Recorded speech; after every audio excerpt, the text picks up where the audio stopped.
Halo semuanya, perkenalkan nama aku Zaki Aminatul Maula dengan NIM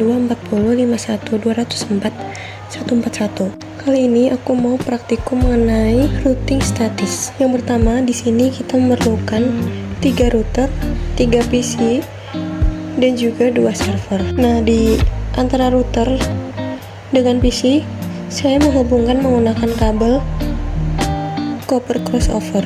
Dan untuk menghubungkan antara server dengan router, saya juga menggunakan kabel copper crossover. Sedangkan untuk menghubungkan antara router dengan router, saya menggunakan kabel serial DTE.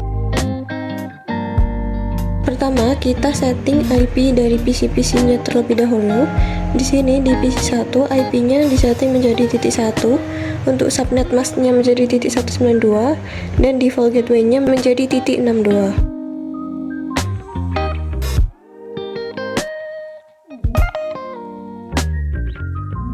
Lalu di PC2, IP-nya disetting sebagai berikut. Di PC3, IP-nya disetting sebagai berikut. Lalu di server 1, IP-nya disetting menjadi sebagai berikut. Dan juga di server 2, IP-nya disetting menjadi sebagai berikut. Di router 1 di sini terhubung dengan 4 network. Yang pertama di 192.168.1.0/26 dia terhubung dengan PC1. Lalu di network yang kedua yakni 192.168.1.64/26 dia terhubung dengan PC2. Lalu di network yang ketiga yakni 12.12.12.0/24 dia terhubung dengan router 2, dan network yang terakhir di 13.13.13.13.0/24 dia terhubung dengan router 3.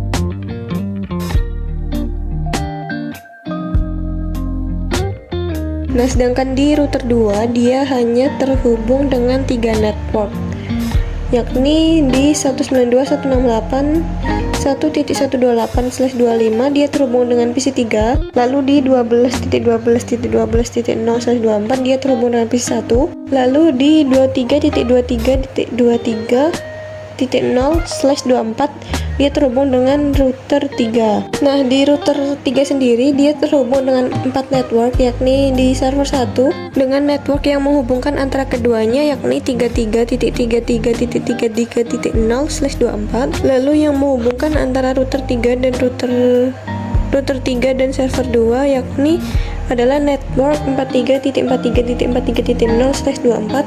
Selanjutnya untuk network yang menghubungkan antara router 3 dan router 1 yakni ada 13.13.13.0/24, dan juga network yang menghubungkan antara router 3 dan router 2 yakni adalah 23.23.23.0/24.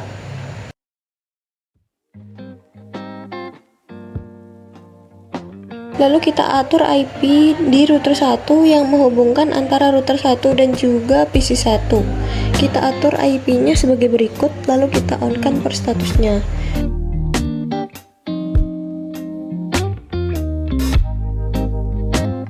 Begitu juga pada kabel yang menghubungkan antara PC2 dan router 1. Kita atur IP-nya sebagai berikut dan juga kita on-kan. Selanjutnya di router 2 kita atur juga yang menghubungkan antara router 2 dengan PC3. Kita atur IP-nya sebagai berikut, lalu kita on-kan juga. Dan yang terakhir di router 3 kita atur IP yang menghubungkan dengan server 1. Kita atur IP-nya sebagai berikut dan juga kita on-kan. Lalu kita atur juga kabel yang menghubungkan antara router 3 dengan server 2. Kita atur IP-nya sebagai berikut dan juga kita on-kan. Karena router dengan PC dan router dengan server sudah terhubung masing-masing, lalu kita hubungkan juga antara routernya. Di sini pada router 1 yang terhubung dengan router 2 yakni ada di serial 2. Kita atur IP-nya sebagai berikut. Ini juga kita on kan port statusnya. Sedangkan yang terhubung dengan router 3 yakni adalah serial 3, kita atur IP-nya dan kita on kan port statusnya. Untuk di router 2 yang terhubung dengan router 1 yakni ada di serial 2, kita atur IP-nya lalu kita on kan port statusnya. Dan router 2 yang terhubung dengan router 3 ada di serial 3, kita atur IP-nya dan kita on kan port statusnya. Dan yang terakhir di router 3 yang terhubung dengan router 1 di sini ada di serial 3. Kita atur IP-nya lalu kita on kan. Dan yang terhubung dengan router 2 di sini ada serial 2. Kita atur IP-nya dan juga kita on kan port statusnya. Karena antara router hanya terhubung namun mereka belum mengenal alamat dari PC-nya atau dari server-servernya, jadi kita perlu atur sesuai dengan tabel berikut ini.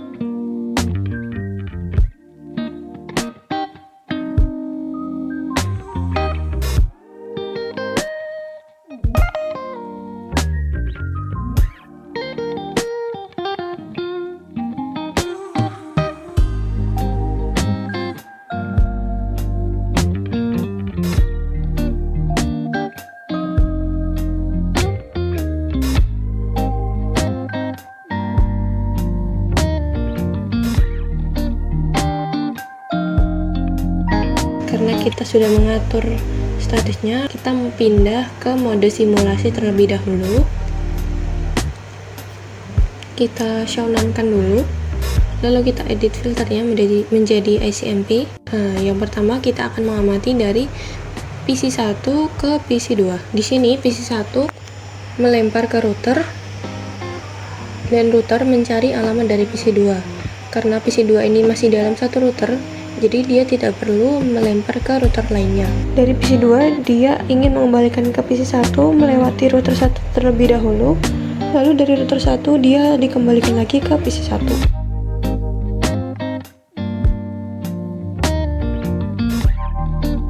Selanjutnya kita amati dari PC 1 ke PC 3.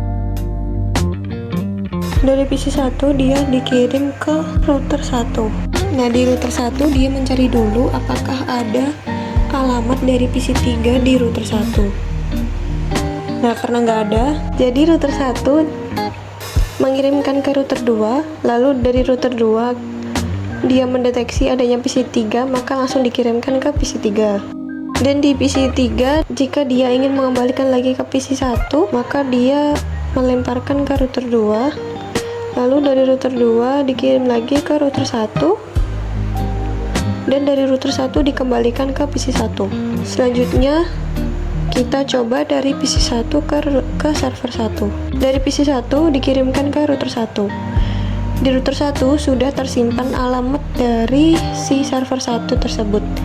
Jadi jika ingin ke server 1 dia harus dikirimkan dulu ke router 3, dan dari router 3 dikirimkan ke server 1. Selanjutnya jika server 1 ingin mengembalikan lagi ke PC 1, dia dikirimkan ke router 3, lalu router 3 mengirimkan ke router 1, dan router 1 kembali lagi ke PC 1.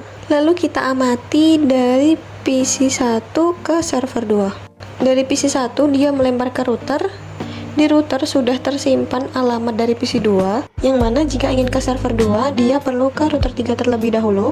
Lalu dari router 3 dia akan mengirimkan secara langsung ke server 2. Nah, server 2 kembali lagi ke router 3, lalu router 3 mengembalikan lagi ke router 1, dan router 1 kembali lagi ke PC 1. Selanjutnya kita amati dari PC 3 ke PC 1. Pertama, dari PC 3 akan mengirimkan ke router 2. Di router 2 sudah tersimpan alamat dari PC 1, dimana jika ingin ke PC 1 dia harus melalui router 1. Lalu dari router 1 dia mengirimkan lagi ke PC 1. Di PC 1 dia dikembalikan ke router 1. Dari router 1 dia ke router 2, lalu dikembalikan lagi ke PC 3. Selanjutnya dari PC 3 ke PC 2. Sama seperti sebelumnya, karena si router 2 ini sudah menyimpan alamat dari PC 2. Nah, untuk ke PC 2 sendiri dia harus melalui router 1.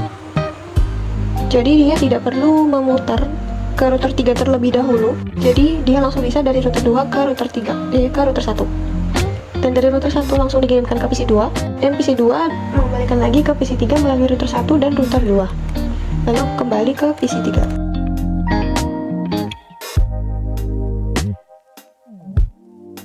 Selanjutnya dari PC 3 ke server 1. Di sini di PC 3 dia melemparkan ke router 2.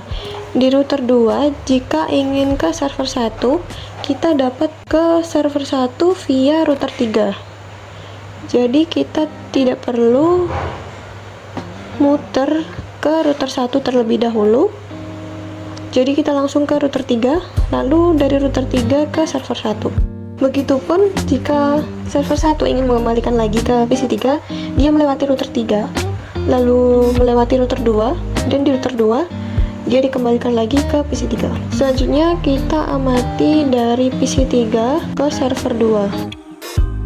Nah, sama seperti sebelumnya, karena server 2 ini sama-sama di router 3, maka dia dari router 2 di sini dia akan mengirimkan ke router 3, lalu di router 3 ini dia akan langsung mengirimkan ke server 2. Saat mengembalikan dari server 2, dia mengirimkan ke router 3, lalu router 3 kembali ke router 2, dan router 2 dikembalikan lagi ke PC 3.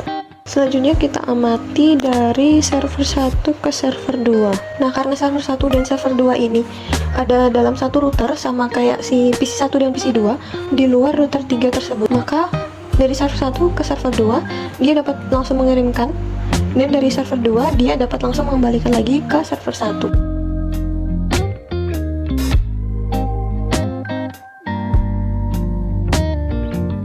Selanjutnya kita amati dari server 1 ke PC 1. Di sini server 1 dikirimkan dulu ke router 3. Karena di router 3 tadi kita udah setting statusnya jika ingin ke PC 1, maka dia akan melewati router 1.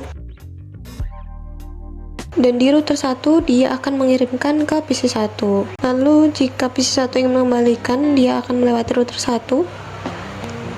Selanjutnya akan melewati router 3 dan dikembalikan lagi ke server 1.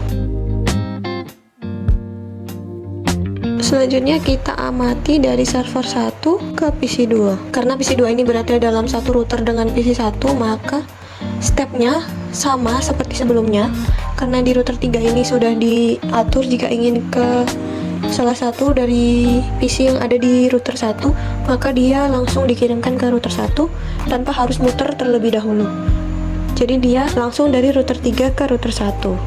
Lalu di router 1 dia langsung mengirimkan ke PC 2. Begitupun jika PC 2 ingin mengembalikan lagi ke server 1, dia akan melewati router 1, lalu ke router 3, dan router 3 mengembalikan lagi ke server 1. Selanjutnya kita amati dari server 1 ke PC 3. Yang pertama, server 1 akan mengirimkan ke router 3. Di router 3, karena tadi kita sudah setting statusnya, jika ingin ke PC 3, maka kita dapat melalui via 23.23.23.2, yakni dimana itu adalah IP status dari router 2. Jadi dari router 3 ke router 2 dia langsung mengirimkan, dan dari router 2 dia akan mengirimkan lagi ke PC 3. Di PC 3 dia mengembalikan ke server 1 melalui router 2, lalu ke router 3, dan dikembalikan lagi ke server 1. Nah, yang terakhir kita ubah ke mode real time, lalu kita akan tracing satu persatu sesuai dengan yang telah kita amati sebelumnya. Pertama, kita cek di PC 1, kita tracing dari PC 1 ke PC 2. Nah, di sini karena si PC 1 sama PC 2 ini dalam satu router, jadi dari PC 1 dia langsung ke router 1, lalu dari router 1 dia langsung mengirimkan ke router 2. Selanjutnya dari PC 1 ke PC 3.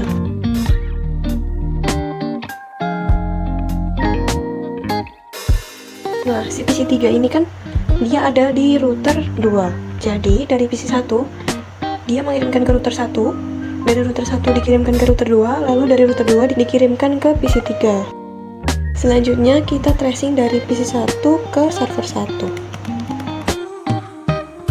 Jadi dari PC1 dia mengirimkan ke router 1, karena si server 1 itu ada di router 3, jadi dari router 1 dia mengirimkan ke router 3, lalu dari router 3 mengirimkan ke server 1. Selanjutnya kita tracing dari PC1 ke server 2. Nah, jadi kan si server 1 sama server 2 ini sama-sama di router 3, jadi prosesnya sama dengan sebelumnya, mengirimkan ke router 1 terlebih dahulu, dari router 1 ke router 3, lalu dari router 3 diterima oleh router 2. Selanjutnya kita tracing di PC3.